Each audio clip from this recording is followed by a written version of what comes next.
Hello दोस्तों, आपका बहुत बहुत स्वागत है आपके अपने चैनल एमपी ऑनलाइन स्टडी पर। जैसे कि आपको पता है, एमपी ऑनलाइन स्टडी पर लगातार लेटेस्ट करंट अफेयर की वीडियो, एमपी जीके की वीडियो और इम्पोर्टेंट डे, महत्वपूर्ण दिवस, इन सभी पर जो है लगातार हम वीडियो जो है अपलोड कर रहे हैं। साथ ही साथ आप जो है अभी जो वीडियो देख रहे हैं, इस पर जो हम डिस्कस करने वाले हैं मध्य प्रदेश की प्रमुख नदियाँ।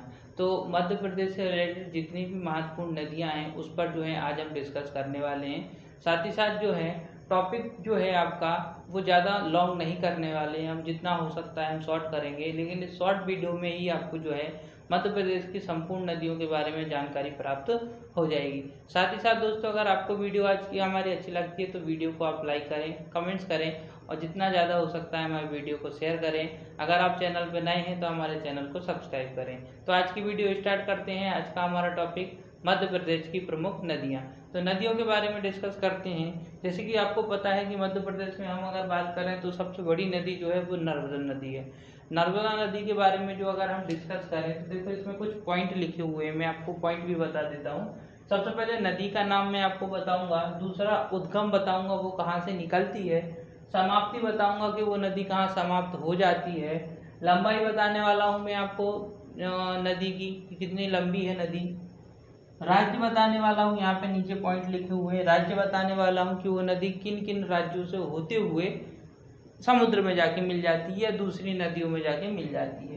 परियोजनाएं है ना, इंपॉर्टेंट परियोजनाएं बताने वाला हूँ मैं आज आपको। बाकी जो है परियोजनाओं से रिलेटेड जो है सेपरेट वीडियो में जल्द बनाऊंगा, उस पर हम टोटल जितनी भी परियोजना है सभी पर जो है डिस्कस करने वाले। तो दोस्तों इसके बाद है अन्य मान, है ना, अन्य नाम। किसी न किसी नदी को जो है अन्य नाम से भी हम जानते हैं, तो उस पर भी जो है हम डिस्कस करेंगे कि जो है अन्य नाम क्या है। तो ये जो टॉपिक है ये सभी इम्पोर्टेंट जो नदियां हैं उनसे रिलेटेड जो है डिस्कस करने वाले हैं। जो छोटी नदियां हैं उनका जो हम उनके बारे में पढ़ेंगे, तो आपको जो है सिर्फ उसका उद्गम स्थल और समाप्ति दो चीज ही याद रखना है, क्योंकि एग्जाम से रिलेटेड इम्पोर्टेंट पॉइंट जो है हम इस पर डिस्कस करने वाले हैं। तो सबसे पहले हम बात करते हैं नर्मदा नदी की। सभी को पता है नर्मदा नदी की अगर हम बात करें तो नर्मदा नदी जो है नर्मदा नदी की अगर बात करें अमरकंटक से निकलती है ना। तो इसका उद्गम स्थल क्या हो जाएगा, अमरकंटक, है ना। तो इसका उद्गम स्थल क्या हो जाएगा, अमरकंटक। समाप्त की बात करें तो खंबात की खाड़ी में जाके ये गिर जाती है। कहाँ गिर जाती है, खंबात की खाड़ी में।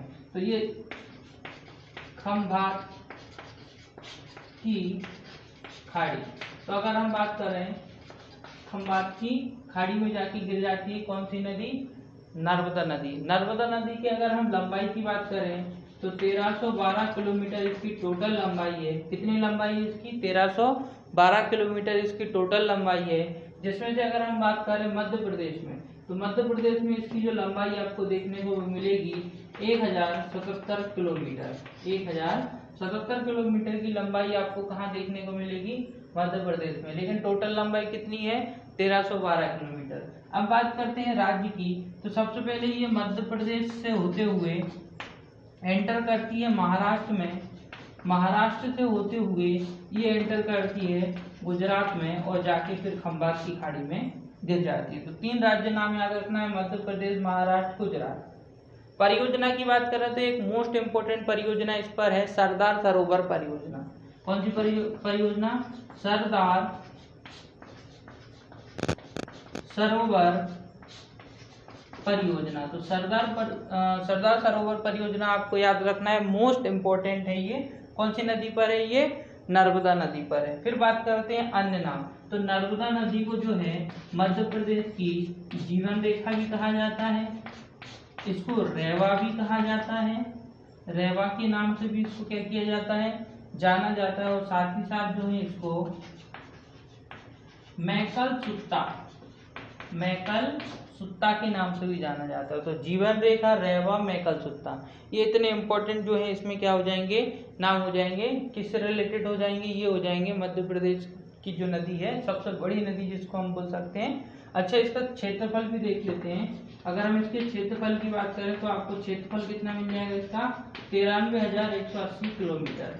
93,180 किलोमीटर इसका क्या मिल जाएगा, आपको क्षेत्रफल मिल जाएगा दोस्तों, है ना। तो ये जो हो जाएगी आपकी नर्मदा नदी। इसके बाद जो है हम सेकंड जो हमारी नदी रहेगी, सेकंड नदी पर डिस्कस करते हैं। सेकंड नदी जो हो जाएगी वो हमारी हो जाएगी चंबल नदी। तो अब जो हम डिस्कस करने वाले हैं चंबल नदी। चंबल नदी जो है इंदौर के पास महू एक छोटा सा क्षेत्र है, वहां से निकलती है। तो चंबल नदी की अगर हम बात करें तो यहाँ सबसे पहले लिख देते हैं हम चंबल नदी। चंबल नदी की बात करें तो ये कहाँ से निकलती है? महू एक क्षेत्र है इंदौर के पास, जहाँ पे एक जाना पावा पहाड़ी जो है वहां से कौन सी नदी निकलती है? चंबल नदी। चंबल नदी जो है उत्तर प्रदेश में एक छोटा सा क्षेत्र है हमीरपुर। क्या है? हमीरपुर। वहां जाके यमुना नदी में मिल जाती है। चंबल नदी हमीरपुर उत्तर प्रदेश का एक क्षेत्र है, वहां जाके किस में मिल जाती है? यमुना में मिल जाती है। तो हमीरपुर नाम का एक क्षेत्र है, कहाँ? उत्तर प्रदेश में। वहां जाके कौन सी नदी में मिल जाती है? ये यमुना नदी में मिल जाती है। अगर हम इसकी लंबाई की बात करें तो 965 किलोमीटर इसकी क्या हो जाएगी? लंबाई हो जाएगी। 965 इसकी क्या हो जाएगी? लंबाई। इसकी हम सहायक नदी की बात कर लेते हैं दोस्तों। तो अगर हम इसकी सहायक नदी की बात करें तो इसकी सहायक नदी हो जाएगी पार्वती, क्षिप्रा नदी, पार्वती नदी, है ना, सिंध नदी, है ना, एक हो जाएगी सिंध नदी और वो हो जाएगी आपकी काली सिंध नदी। सिंध नदी और काली सिंध नदी, ये इसकी सहायक नदियां हो जाएंगी, है ना। पार्वती, क्षिप्रा, सिंध नदी, काली सिंध नदी, ये चंबल की सहायक नदी हो जाएंगी। अच्छा, मैंने अभी आपको नर्मदा की सहायक नदी नहीं बताया था, तो आप वो भी नोट कर लीजिए या उसको याद कर लीजिए। जैसे कि आप बात करें शक्कर, गार, है ना, तवा, ये किसकी हो जाएंगी? नर्मदा नदी की क्या हो जाएंगी? सहायक नदी हो जाएंगी। ठीक है, फिर आगे देखते हैं राज्य की बात करें तो कुछ नहीं। अगर हम देखो नर्मदा नदी की बात करें तो नर्मदा नदी ये प्रवाहित होती है यहाँ से और पश्चिमी घाट पर जाती है। चंबल नदी की बात करें तो चंबल नदी उत्तर की ओर प्रभावित होते हुए ये उत्तर प्रदेश में चली जाती है। उत्तर की ओर इसका जो है बहती हुई कहाँ चली जाती है? उत्तर प्रदेश में। तो ये आप देखोगे तो 3 राज्यों को कवर करती है। पहला तो हो जाएगा मध्य प्रदेश, फिर ये थोड़ी समय के लिए कहाँ जाती है? राजस्थान, थोड़ा सा क्षेत्र राजस्थान, और फिर चली जाती है अपने उत्तर प्रदेश में। तो 3 राज्य के नाम याद रखना है। परियोजना इसमें इंपॉर्टेंट है 2, है ना। एक है आपकी गांधी सागर परियोजना और एक हो जाएगी आपकी, एक है गांधी सागर परियोजना और एक हो जाएगी राणा प्रताप परियोजना। तो ये 2 परियोजना आपको याद रखना है, गांधी सागर परियोजना, राणा प्रताप परियोजना। इसके बाद बात करते हैं इसको हम धर्मावती या चरमावती के नाम से भी जानते हैं। इसको हम धर्मावती या चरमावती के नाम से भी जानते हैं। ये भी याद रखना, इसको धर्मावती या चरमावती के नाम से भी हम क्या करते हैं? जानते हैं। तो ये हो जाएगा दोस्तों चंबल नदी के बारे में। अब इसके बाद जो है हम डिस्कस करने वाले हैं सोन नदी। सोन नदी भी आपकी कहाँ से निकलती है? नर्मदा नदी जो है आपकी अमरकंटक से निकलती है।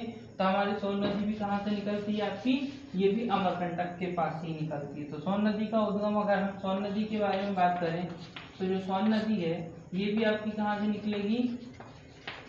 अमरकंटक से निकलती है। लेकिन ये जो है आपकी कहाँ जाके? रामनगर, बिहार में एक क्षेत्र है रामनगर। कहाँ पर?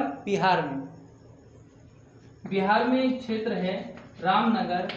वहां जाके ये किस में मिल जाती है? ये मिल जाती है गंगा में। कौन सी नदी में जाके मिल जाती है? गंगा में। रामनगर बिहार में एक क्षेत्र है, वहां जाके गंगा में मिल जाती है। कौन सी नदी? सोन नदी। ये देखें आप, सोन नदी जो है उत्तर पूर्व की ओर प्रभावित होती है, ऐसी उत्तर पूर्व की ओर बहती हुई जाती है और पहले उत्तर प्रदेश फिर बिहार। तो बिहार की रामनगर में जाके किसमें मिल जाती है? गंगा में मिल जाती है। लंबाई की अगर हम इसकी बात करें तो आप देखोगे इसकी लंबाई जो आपको मिलेगी 780 किलोमीटर के लगभग आपको इसकी क्या मिल जाएगी? लंबाई मिल जाएगी, है ना। और इसकी सहायक नदी की बात करें तो जोहिला इसकी क्या हो जाएगी? सहायक नदी हो जाएगी। जोहिला इसकी क्या हो जाएगी? जोहिला या जोजिला भी बोलते हैं उसको, जोहिला या जोजिला, है ना। जोजिला भी बोल सकते हैं, जोहिला भी बोल सकते हैं। ये इसकी सहायक नदी हो जाएगी किसकी? सोन नदी की। सोन नदी में आप राज्य, तो अगर आप राज्य देखना चाहते हो तो आप राज्य में आपकी आ जाएगा, एक तो मध्य प्रदेश आ जाएगा और दूसरा आपका क्या आ जाएगा, उत्तर प्रदेश आ जाएगा। उत्तर प्रदेश के बाद फिर कौन सा आ जाएगा, बिहार आ जाएगा, है ना। तो आपको 3 नाम याद रखना है। सबसे पहले कहाँ, मध्य प्रदेश से होती है उत्तर प्रदेश जाती है और उत्तर प्रदेश के बाद बिहार। बिहार के रामनगर में ये किस में जाके मिल जाती है, गंगा में। अच्छा, इसमें परियोजना तो अभी नहीं डिस्कस कर रहे, बट हम अन्य नाम जो है इसको स्वर्ण रेखा के नाम से भी जानते हैं। स्वर्ण रेखा, स्वर्ण रेखा के नाम से भी हम किसको जानते हैं, स्वर्ण नदी को जानते हैं। तो इतने पॉइंट जो है स्वर्ण नदी के लिए इंपॉर्टेंट है, इसको आप नोट भी कर सकते हैं, याद भी कर सकते हैं। अब इसके बाद जो हम डिस्कस करने वाले हैं वो है हमारी ताप्ती नदी, है ना। इसके बाद जो हम डिस्कस करने वाले कौन सी नदी हो जाएगी, हमारी ताप्ती नदी। ताप्ती नदी की अगर हम बात करें तो ताप्ती नदी बैतूल के मुलतई से निकलती है। कहाँ से निकलती है, बैतूल के मुलतई, बैतूल के मुलतई से ये निकलती है। और ये जो ताप्ती नदी है ये आपकी, ये देखिए ताप्ती नदी जो है नर्मदा नदी के समांतर बहती है। ताप्ती नदी नर्मदा नदी के समांतर बहती है और ये भी खंबात की खाड़ी में जाके मिल जाती है। खंबात की खाड़ी, ये भी कहाँ जाके मिल जाती है, खंबात की खाड़ी में जाके ये भी क्या हो जाती है, मिल जाती है। लंबाई की बात करें तो आप देखोगे 724 इसकी क्या हो जाएगी, 724 किलोमीटर इसकी क्या हो जाएगी, लंबाई हो जाएगी। तो आपको इतना याद रखना है। सहायक नदी इसमें इंपॉर्टेंट नहीं है। राज्य की बात करें तो यही हो जाएगा आपका मध्य प्रदेश, जैसा नर्मदा नदी, जैसा आपका नर्मदा नदी का था वैसे ही हो जाएगा आपका ताप्ती नदी का।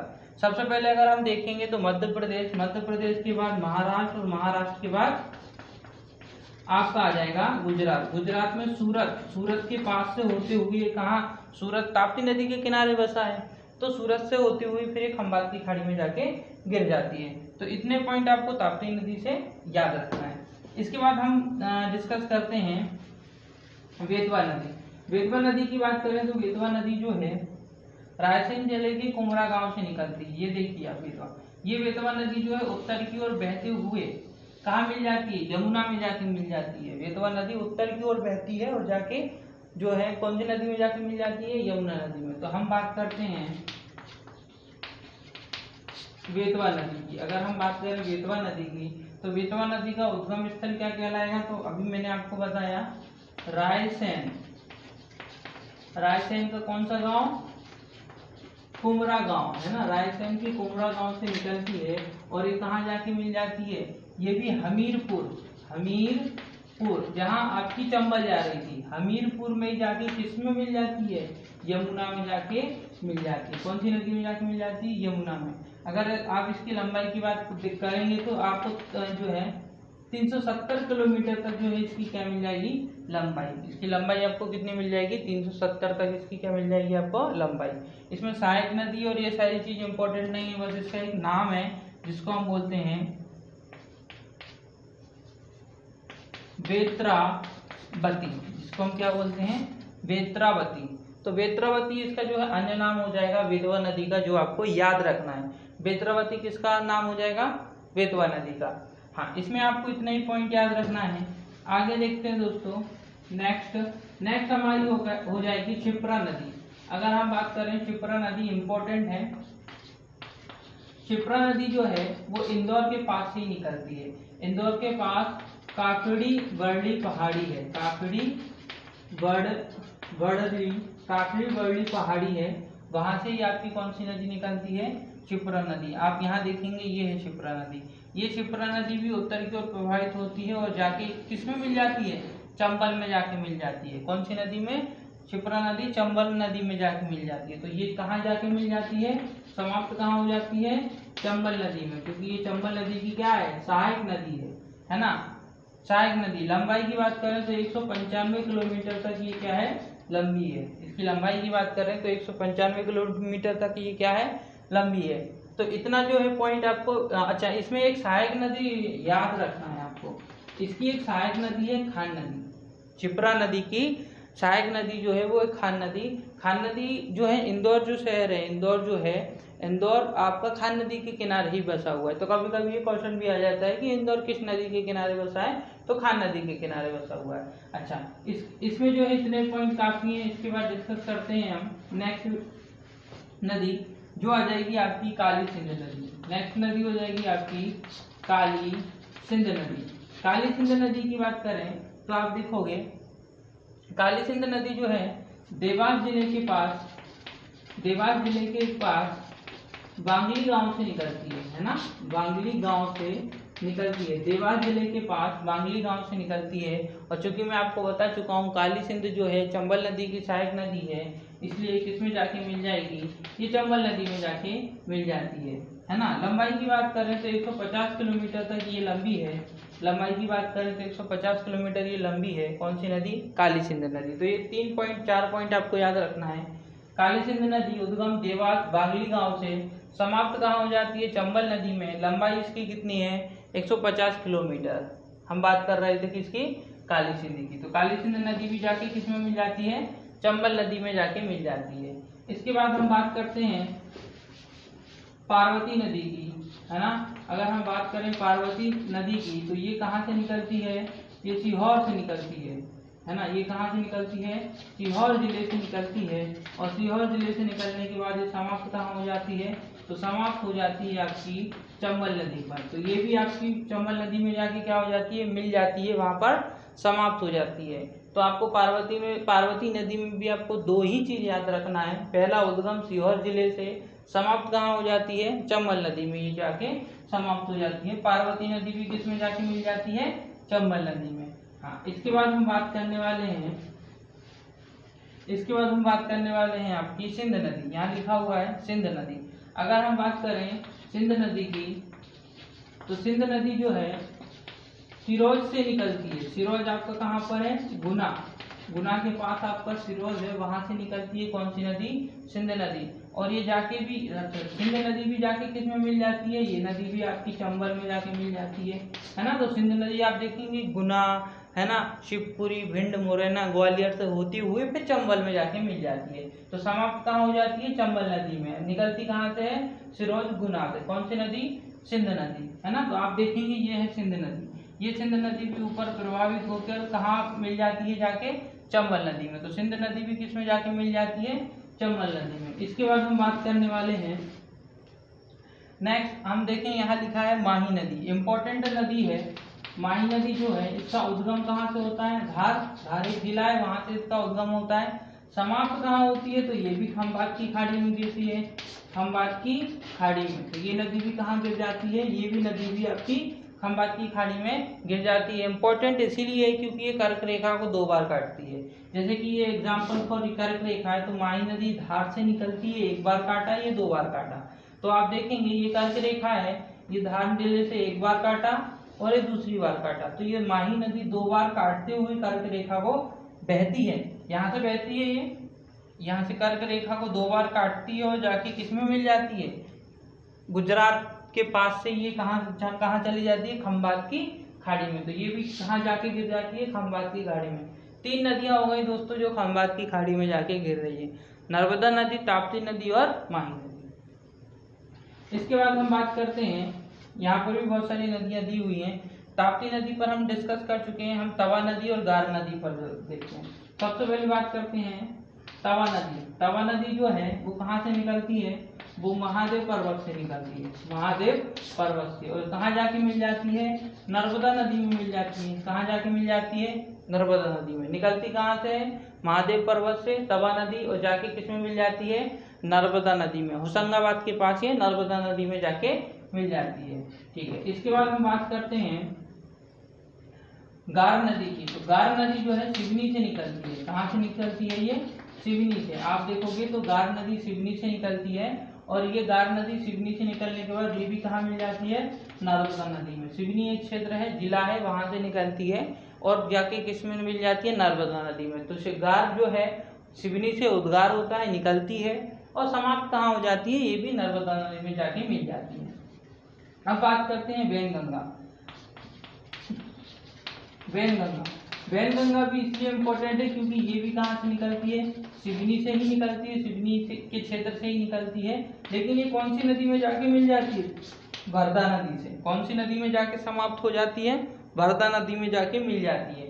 और यही वर्धा नदी आगे चल के गोदावरी में जाके मिल जाएगी। महाराष्ट्र की एक नदी है गोदावरी, वहां जाके कौन सी नदी मिल जाती है, वर्धा नदी। तो अभी हम डिस्कस करेंगे वैनगंगा कहाँ से निकलती है, सिवनी और छिंदवाड़ा की जो बॉर्डर है दोनों के बीच में कौन सी नदी पाई जाती है, वैनगंगा नदी। सिवनी और छिंदवाड़ा की जो बॉर्डर है वहां पे आपको कौन सी नदी मिल जाएगी, वैनगंगा नदी मिलेगी, जो कौन सी नदी में जाके मिल जाती है, वर्धा नदी में।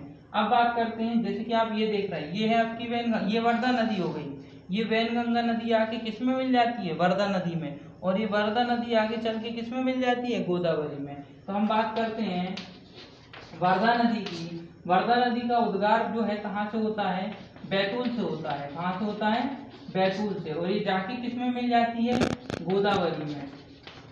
किस में मिल जाती है नदी, गोदावरी में जाके मिल जाती है। तो वैनगंगा वर्धा में मिल जाती है, फिर वर्धा आगे चल के गोदावरी में मिल जाती है, जो कि महाराष्ट्र में है। इसके बाद हम आगे डिस्कस करते हैं दोस्तों। आगे आप देखोगे यहाँ पे दो नदियों के नाम दिए हैं, कैन और टॉन्स। तो कैन नदी जो है विंध्याचल पर्वत से निकलती है, ये जो विंध्याचल पर्वत से निकलती है और विंध्याचल पर्वत से निकलते हुए उत्तर की ओर प्रवाहित होती है और यमुना नदी में मिल जाती है। कौन सी नदी में मिल जाती है, ये कैन नदी यमुना नदी में। तो कैन नदी यमुना नदी की सहायक नदी हो जाएगी, ठीक है। तो आपको याद रखना है कि कैन नदी जो है विंध्याचल पर्वत से निकलती है और यमुना नदी में जाके समाप्त हो जाती है, मिल जाती है। इसके बाद हम बात करते हैं नेक्स्ट। तो हम नेक्स्ट देखेंगे दोस्तों, नेक्स्ट नदी का नाम देखते हैं टॉन्स नदी। अगर हम बात करते हैं टॉन्स नदी की, तो टॉन्स नदी जो है वो कैमूर पठार से निकलती है। कैमूर पठार से जो है ये नदी निकलती है, और ये भी कहाँ जाके मिल जाती है, ये भी यमुना नदी में जाके मिल जाती है। यमुना, ये भी कौन सी नदी में जाके मिल जाती है, यमुना नदी में जाके मिल जाती है। तो याद रखना कि ये भी कौन सी नदी में जाके मिल जाती है, ये भी यमुना नदी में जाके मिल जाती है। तो याद रखना आपको, टॉन्स नदी कैमूर पठार से निकलती है, यमुना नदी में जाके ये भी क्या हो जाती है, मिल जाती है ना। इसके बाद दो आप देखेंगे, दो नदियों के नाम मैंने यहाँ पे लिखे हुए हैं, जिसमें एक नदी है आपकी कुमारी और दूसरी है आपकी पुनो। तो सबसे पहले बात करते हैं हम कुमारी नदी की। जैसे कि आप देख सकते हैं ये ऊपर वाला क्षेत्र, ये कुमारी नदी, ये कून है ना, ये तो टॉन्स हो गई, ये टॉन्स भी आपकी इसी दिशा में जाती है, कैन भी इसी दिशा में। कुमारी नदी जो है वो सिंध नदी में मिल जाती है। कुमारी नदी उद्गार कहाँ से होता है कुमारी नदी का, तो शिवपुरी पठार से होता है। शिवपुरी पठार से इसका उद्गार होता है, और ये किसमें जाके मिल जाती है, ये सिंध नदी में जाके मिल जाती है। और अभी हमने पढ़ा कि सिंध नदी जाके चंबल में मिल जाती है, और चंबल नदी जाके यमुना में मिल जाती है, यमुना गंगा में जाके मिल जाती है ना। तो यही सब इसमें चलता रहता है ना। देखो फिर से मैं आपको बता देता हूँ कि सबसे पहले मैंने आपको बताया कुमारी नदी सिंध नदी में जाके मिलती है, सिंध नदी जाके आपकी चंबल में मिलती है, चंबल जाके यमुना में मिलती है, यमुना जाके आपकी कहाँ मिल जाती है, गंगा में, और गंगा कहाँ गिर जाती है, बंगाल की खाड़ी में जाके गिर जाती है। तो आपको याद रखना है कुमारी नदी शिवपुरी पठार से निकलती है और सिंध नदी में जाके मिल जाती है। लास्ट नदी जो हमारी है वो है पूनो नदी। पूनो नदी ये भी शिवपुरी पठार से ही निकलती है ना। पूनो नदी भी शिवपुरी पठार से ही निकलती है, और ये भी जाके किस में मिल जाती है, ये चंबल में मिल जाती है ना। चंबल की सहायक नदी है ये। तो पूनो नदी आपकी शिवपुरी पठार से निकलती है, और शिवपुरी पठार से निकलने के बाद ये कहाँ मिल जाती है, ये आपकी चंबल नदी में मिल जाती है। तो ये जो है आज की हमारी वीडियो थी, जिसमें हमने इम्पोर्टेंट जो नदियों के बारे में डिस्कस किया। वीडियो को मैंने थोड़ा सा जो है फास्ट रखा है, ताकि आप इजीली तरीके से जो है कम समय में जो है सारी नदियों से जो है रूबरू हो सके और उनके बारे में आप जान सकें। अगर आज की वीडियो आपको अच्छी लगी हो तो वीडियो को अधिक से अधिक आप लाइक करें, कमेंट्स करें, और अगर आप चैनल पर नए हैं तो आप हमारे चैनल को सब्सक्राइब करें। साथ ही साथ दोस्तों आप हमारी वीडियो को जो है अपने फ्रेंड सर्कल और सारे ग्रुप में शेयर करें। ओके दोस्तों, थैंक्स फॉर वॉचिंग।